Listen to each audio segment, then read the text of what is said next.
దీపావళి ఎయ్యేళ్ళు నిత్యమైన దీపావళి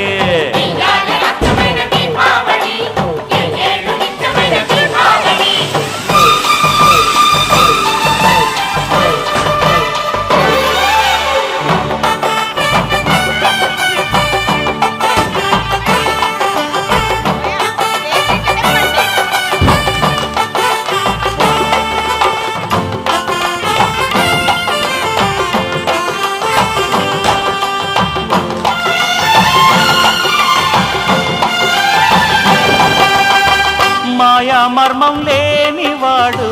మా మామగారు మట్టిలోని మాణిక్యం మాడవా